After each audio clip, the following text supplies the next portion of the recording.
आदत कहाँ है कि सब उत्सव मना रहे और वो उनको इग्नोर किया जा रहा है। वो बेचारे सकट के बैलगाड़ी के नीचे बैठे। तो ठाकुर जी ने सोचा क्या करें कि सबका ध्यान हमारी तरफ आकर्षित हो। लीला ऐसी बनी, सक्टासुर आया था, बैलगाड़ी में बैठा, भगवान ने अपना वाम चरण उठाया और चरण के अंगुष्ठ को जैसे बैलगाड़ी से स्पर्श किया, सकट आकाश में उछला और लुढ़कता लुढ़कता लुढ़कता धरा पर आ गिरा और वहीं सक्टासुर का भगवान ने उद्धार किया। सब भागे भागे आ रहे, का भयो यशोदा मैया सब छोड़ छाड़ के बाहर आ गई। सबसे पूछी, अरे भयो कहा? एक छोटो सो ग्वाला बोलो, मैया हम यहाँ खेल रहे थे, हमने देखी लाला ने अपनो अंगूठा छुआयो और जैसे स्पर्श करायो बैलगाड़ी ऊपर उछल गई। मैया तेरे छोरा में तो बड़ी ताकत है, यानी बैलगाड़ी उछाल दी। यशोदा मैया बोली, लगे रात को भांग को गोला खा के आयो तू, दिन में भी तो कुछ स्वप्न आ रहे। अरे मेरो इतनो सो लाला, छोटो सो प्यारो सो, या मैं इतनी शक्ति के यू इतने बड़े बैलगाड़ी को उछाल ले, चल भाग यहां से। पागल, मेरे लाला को कहा बना रहे हो है? मैया ने सोची मेरे लाला पे कोई अलाय बलाय चढ़ी हुई है, लेके पहुंच गई गौशाला में। पहले के समय में ना तो इतने डॉक्टर होते थे, ना इतना कोई हॉस्पिटल होते थे, ना कोई इतनी अंग्रेजी मेडिसिन होती थी। तब उस समय कोई भी बीमारी होती थी ना, सबका तो एक ही निदान होता था, गाय। गाय का दूध, गाय का घी, इन सब चीजों से ही पहले के लोग अपने घर को स्वस्थ रखते थे। और एक बड़ी सुंदर बात रहती थी गौ माता की, पहले इतनी बीमारियां भी नहीं होती थी।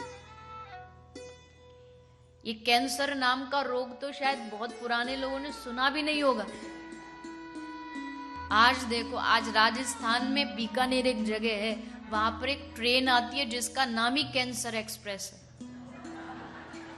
आप सोच के देखिए कितने सारे उसमें कैंसर पेशेंट्स भर के आते हैं। इतनी बीमारियां फैली हैं, डायबिटीज, बीपी, ये तो घर घर में बड़ी आम बीमारी हो चुकी है। पहले क्या होता था, जब इतने हॉस्पिटल, इतनी सुविधाएं नहीं थी, बोले सब लोग घर में गाय रखते थे। गाय को पता लग जाता था कि मेरे घर के मालिक को ये रोग है, तो वो जब गाय चरने जाती थी ना वन में, तो उसको इतनी बुद्धि है उस गौ माता के अंदर कि वो खोजती थी कि कौन सी औषधि मैं खाऊं आज चारे में, जिससे मेरे दूध में उसके गुण चले जाएं और मेरा मालिक जब दूध पिए तो रोग ठीक हो जाए।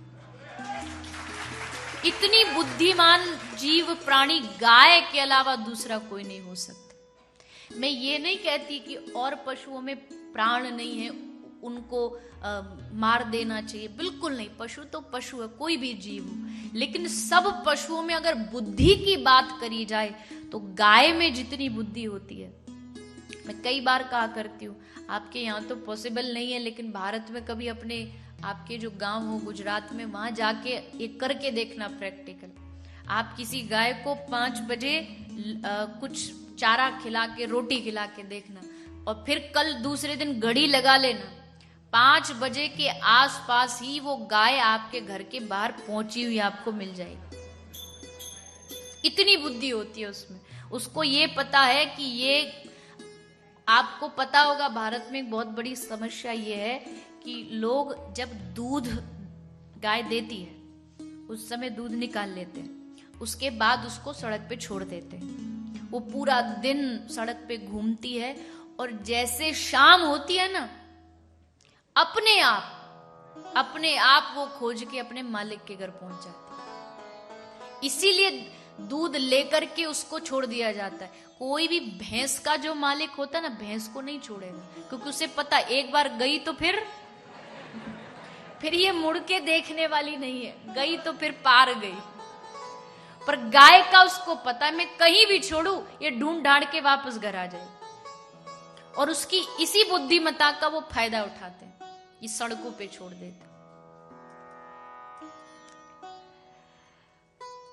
तो पहले के समय में ये निदान होता था, गाय का दूध, गाय का घी। आपके लिए तो चलो यहाँ उपस्थित नहीं हो पाता, पर भारतवर्ष में तो होने पर भी इतने मंद बुद्धि लोग हैं कि सब कुछ है पर्याप्त मात्रा में, पर फिर भी नहीं सुनते, फिर भी नहीं मानते कि हमको अपने घर में शुद्ध देसी गाय का दूध उपयोग करना चाहिए।